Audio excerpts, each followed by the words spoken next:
عسلامة ومرحبا بكم في أول حلقة من برنامجنا نحكيو بصراحة. اليوم حبينا نتناولوا موضوع شائك شوية يمسني ويمسكم، اللي هو المثلية الجنسية. باش نحاولوا نحكيو فيه من الجوانب الكل، علميا اجتماعيا ودينيا. نبداو بعلميا. ما فماش كلمة اسمها تحويل أو تغيير جنسي، فما مصطلح واحد نجم نقولوه علميا وطبيا اللي هو التصحيح الجنسي. والتصحيح الجنسي ينجم ينطبق على مجموعة قليلة ولا فئة قليلة بالكل من المجتمع، اللي هما العباد المرضى اللي تولدوا تشوه خلقي، مثال تواجد عضو ذكري وعضو أنثوي في نفس الجسد، وإلا انعدام هرمون أنثوي في جسد أنثوي، ولا انعدام هرمون ذكري في جسد ذكري. كاتيجوري هذه يصح عليهم العلم انهم يعملوا تصحيح جنسي. وفما كاتيجوري أخرى اللي هما عندهم مرض نفسي. مرض نفسي هذا يتعالج، مرض نفسي هذا يتكون يا إما من خلال صدمات في الصغر، كيما مثلا على سبيل المثال اغتصاب وهو صغير، احتكاك ياسر بالجنس الآخر، كيما مثلا تلقاه طفل متربي في وسط بنات، وإلا طفل أمه طلقت ولا أبوه توفى وبقى متربي مع أمه، يعرف كان العيشة مع نساء والاختلاط بالنساء فقط. هذوما عباد ما ينجموا نداويهم كان بالدين وبعلم النفس فقط، ما نجموش نحكيو معاهم كأنه هو حرية شخصية ولا لا مسكين ولا محليه ولا والله مرض ذميمته والله يدرى شنو. ولا الحلال مبين والحرام مبين، ربي قال لنا نعملوا هذه ولا ما نعملوش هذه. اجتماعيا شنو الامباكت على المجتمع؟ المجتمع اذا كان نحن باش نسيبوا كما قلنا نحن الماء على البطيخ ونخليوا العباد الكل اللي هذا حريه شخصيه واللي هذا مسكين واللي هذا كذا، وما نحاولوش نحدوا من الشيء هذا، باش يترتب عليه انه باش نلقاو مجتمع منحل. لازم حلال في المجتمع، مجتمع من غير اسس ومن غير عرس. واذا باش نحكيو من الجانب الديني فالامر محسوم في الكتب السماويه 3 تقريبا، مع بعض الاختلاف البسيط. والكتب السماويه 3 داولت ولا نقلت لنا قصه سيدنا لوط اللي هي كانت لنا عبره ان شاء الله نعتبروا منها اليوم والتاريخ ما يعيدش نفسه. سيدنا لوط كان يعيش في قريه اسمها سدوم بالقرب من عموره على شط البحر الميت بما يعرف الان بالاردن. القريه هذه كانوا سكانها عايشين في خير ونعمه، لكنهم ما حمدوش ربي، يقطعوا السبيل على العباد، كانوا ياتون الرجال شهوه دون النساء، كانوا يعملوا في حاجات غالطه برشا وخايبه برشا، كانوا اي حاجه نتاع فسق ولا فجور كانوا يعملوها. سيدنا لوط داهم من الاول بالتنبيه، كان ينبه فيهم، كان يحاول يرجعهم للطريق السوي، ولكنهم للاسف ما حبوش يفهموا على رواح. سيدنا لوط نهار من نهارات كان يحرث في الارض نتاعو ولا يسقي فيها، كما تناولت بعض القصص والتفاسير. جاوها زوز رجال شبان برشا قالوا نحبوا نضيفوا عندك. خاف سيدنا لوط عليه السلام وقال لهم كيفاش باش نضيفكم، راني نعيش في قوم هكا، راهو القوم هذايا راهم خايبين، راهم نخاف عليكم من القوم نتاعي. وبعد حشم وضيفهم ودخلهم لدارو. نبه على مرته قالها اكتم السر وما تقولش لأهلك وقبيلتك اللي عنا زوز ضياف.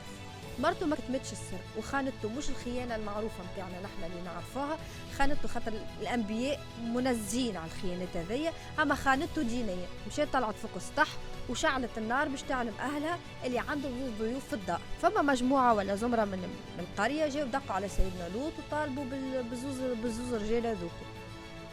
كي طالبوا بالزوز رجال هذوكم قالهم سيدنا لوط عنا كيفاش يقولوها، عنا هما بنات، يعني هما بناتي. هو مش يقصد باش يخرج لهم بناته بالحق، يقصد يعني عندكم النساء اطيب وانظف واطهر لكم من الرجال، لكنهم ما حبوش، والشيطان ركب لهم في مخهم وما حبوش. اول نضر العذاب اللي بدات عليهم انهم عماو في اللحظه ذيك وبقاو يتحسوا في الطريق ليروحوا لجارهم. بين الحكايه هذيك انهم توعدوا سيدنا لوط باش يرجعوا له اليوم غدوه ويحاسبوه على اللي عملوا. ووقتها زوز الرجال هذوكم اعترفوا سيدنا لوط اللي هما ملائكه من السماء بعثهم ربي باش ينفذ وعده في القوم الكافر. قالوا له اللي نحنا باش نتوجهوا في الليله ذيك، باش نتوجهوا للجبل، باش تهز معاك بناتك ونتوجهوا للجبل، وراي القريه باش تهلك بكل ما فيه. اي واحد ظالم ولا فاسق والا ما اختارش طريق ربي راهو باش يهلك. دا العذاب على 3 مراحل، بدا بالصيحه، ومن بعد حجاره من السجيل اللي تهبط عليه، هي حجاره من السماء اللي تهبط عليه تقتله بالوقت. ومن بعد سيدنا جبريل ضرب بجناحه قلب الارض للسماء، قلبها سفاها على عاليها.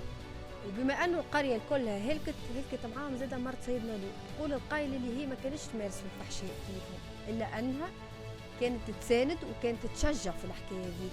وهذا دليل باش احنا ما نسكتوش على الغلط وما نشجعوش وما نقولوش حريه شخصيه والا مثالش ونتهاونوا مع الحكايه ذيك. احنا نعلموا الانسان هذاك نحاولوا نصلحوه فقط، اما ما نشجعوش عليه، واللي يشجع عليه راهو كيفه كيف اللي عمله. بالنسبة للنظرة الدينية، وأحسن دليل على الشيء هذا مرت سيدنا لوط اللي هي هلكت مع قومها. ونفس القصة هذه ذكرت 14 مرة في القرآن الكريم، وكما ذكرت زادة في سفر التكوين 18 في التوراة. هذا دليل على أنه الكتب السماوية كلها رافضة المثلية الجنسية رفضا قاطعا. طويك باش نتطرقوا للمثلي الجنسي، الإنسان اللي الله غالب ربي كتب له كما قلنا نحن في صغره صارت له مشاكل، ولا اللي هو احنا ما نقصيوش. الدين الإسلامي ما قالناش باش نقصيوه، ما قالناش باش نضربوه، ما قالناش باش نسجنوه، مجرد انه مختلف علينا رغم اللي هو غلط، وهذا ثابت اللي هو غلط. احنا نحاولوا كيفاش نداويوه، نحاولوا نوجهوه، نحاولوا نكلموه بالكلمة الطيبة وبالحسنة. ما يجيش لبالكم اللي التاريخ قاعد يعيد في نفسه؟ ما يجيش لبالكم اللي للأسف تويكا ولينا قاعدين نطوروا ونشجعوا على المثلية الجنسية؟ ما يجيش لبالكم سبحان ربي العباد اللي تحولت لكلها من الحضيض، من اللي كانت في الصفر وفي الفقر وفي الهم، فجأة من اللي تحولت ولات رواد أعمال ولا لاباس عليهم باش ما نقولش امرأة أعمال ولا رجل أعمال، خاطر ما نعرفوش هما شنية أصلا. أما ما يجيش لبالكم اللي هما فجأة يعملوا بوم هكا يتقلبوا من حالة لحالة؟ ما يجيش لبالكم اللي هما عندهم سياسة وراهم قاعدة تشجع فيهم على الشيء هذاك؟ خير مثال هي هيفا ماجيك ومدلين مطر اللي كانوا فقر مدقع، فجأة ولو عندهم براندات، ولو عندهم أعمال، ولو مشهورين ومعروفين ويساندوا فيهم. وديجا في آخر لقاء تفرجت فيه مع صحفي مدلين مطر قالت اللي هي خذت الجنسية الإسرائيلية واللي هي متمتعة بحقوقها كأنثى رغم إنها كان ذكر، متمتع بحقوقه وفرحان انه عنده الجنسيه الاسرائيليه على خاطر اسرائيل تدعمه وتعطي فيه في حقوقه كامله. هذا ما نعرفش ما يخليكمش تخموا علاش وكيفاش. وسؤال مطروح لهنا يا اخي، هل التاريخ قاعد يعيد نفسه ولا لا؟ هل نحن خير امه اخرجت للناس بالحق ولا لا؟ في ختام حلقتنا لليوم نستناو ارائكم في الكومنتات، هل انتم ضد ولا مع المثليه الجنسيه؟ وكل إنسان ورايه، وكل إنسان حر باش يعبر على رايه. استناونا كل نهار جمعة في حلقة جديدة من برنامجكم نحكيو بصراحة.